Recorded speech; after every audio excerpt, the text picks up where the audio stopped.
කිරි මුහුද නිර්මාණය කළ නමුත් උඩරට ගිවිසුමෙන් තම රාජ්‍ය අහිමි කරගත් රජතුමා. මෙන්න ශ්‍රී ලංකාවේ ස්වාධීනත්වයේ අවසාන හුස්ම පොද වූ ශ්‍රී වික්‍රම රාජසිංහ රජතුමාගේ නොසන්සුන් කතාව. අද වීඩියෝ එකට යන්න කලින් අතීත පියවර YouTube channel එක subscribe කරලා මේ වගේ වැදගත් වීඩියෝස් දාපු සැනින් notification එකක් ගෙන්න ගන්න. ඒ ළඟම තියෙන notification bell එකත් click කරලා තියාගන්න.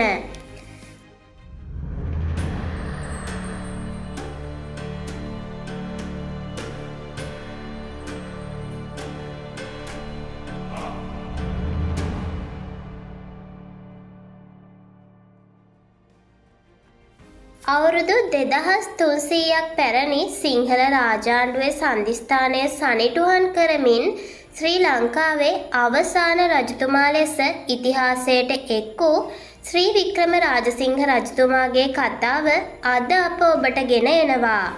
ශ්‍රී වික්‍රම රාජසිංහයන් උපත ලබන්නේ 1780 වසරේදී කන්නසාමි නායිදු කුමාරයා නමින්. එතුමා මදුරාසි නායක්කාර වංශයට අයත් වූ අතර ඔහුගේ පවුල පැවතාවේ දකුණු ඉන්දියාවේ තෙලිඟු සම්භවයකින්. ඔහු බුද්ධාගම මෙන්ම හින්දු ආගමද ඇදහූ පාලකයෙක්.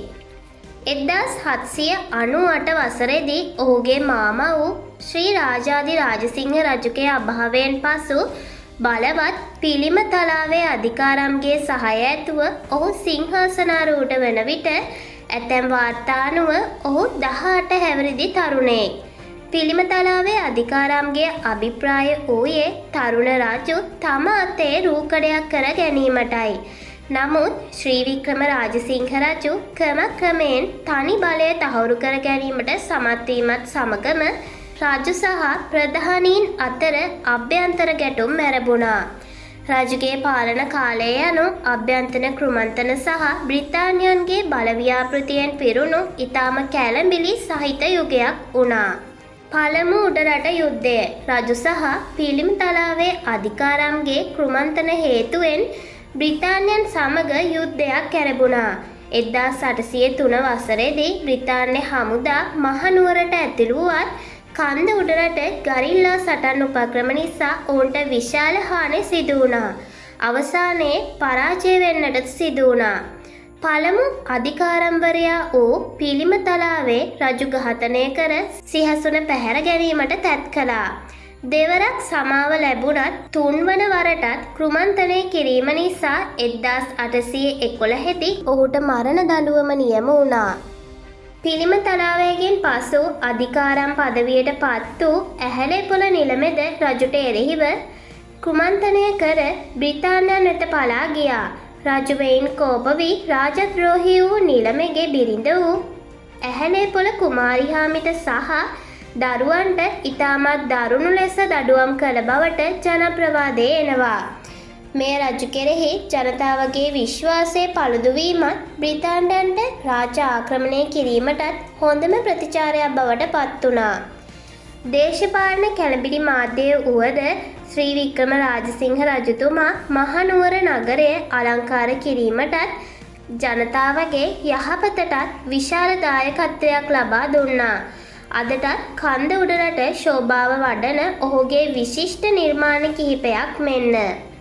මහනුවර වැව නැතහොත් කිරිමුහුද.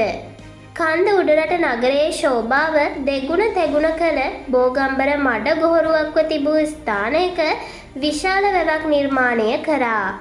පත්තිරිප්පුව ශ්‍රී දළදා මාලිගාවේ අටපට්ටම් හැඩයෙන් යුත් ඉතාමත් අලංකාර පත්තිරිප්පුව ගොඩනැගුවේ මෙම රජතුමායි.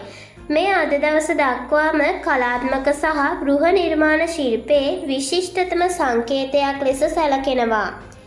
වාරි කර්මාන්ත දියුණු කිරීමටත් ඇල මාර්ග තැනීමටත් ඔහු විශාල උනන්දුවක් දැක්වූ බව ඉතිහාසයේ සඳහන් වෙනවා. ශ්‍රී වික්‍රම රාජසිංහ රජතුමාට භාර්යාවන් කිහිප දෙනෙක් සිටියා.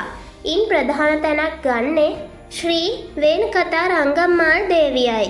විවිධ මූලාශ්‍ර අනුව රජුට දරුවන් කිහිප දෙනෙක් සිටි අතර ඔවුන්ගේ එක් පුතෙක්ද සිටි බව වාර්තා වෙනවා. 1815 වසරේදී බ්‍රිතාන්‍ය හමුදා නැවතත් මහනුවර ආක්‍රමණය කරා. මෙවර බ්‍රිතාන්‍යයන්ට උඩරට ප්‍රධානීන්ගේ සහාය ලැබුණා.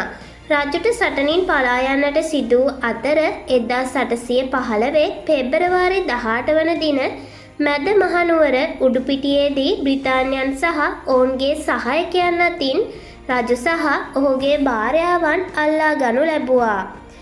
ඉන් අනතුරුව 1815 වර්ෂයේ මාර්තු මාස 2 වන දින උඩරට ගිවිසුම අත්සන් කිරීමත් සමගම ලංකාවේ අවුරුදු 2300ක රාජාණ්ඩුව නිමාවට පත් වී මුළු රටම බ්‍රිතාන්‍ය අධිරාජ්‍යයට යටත් වුණා.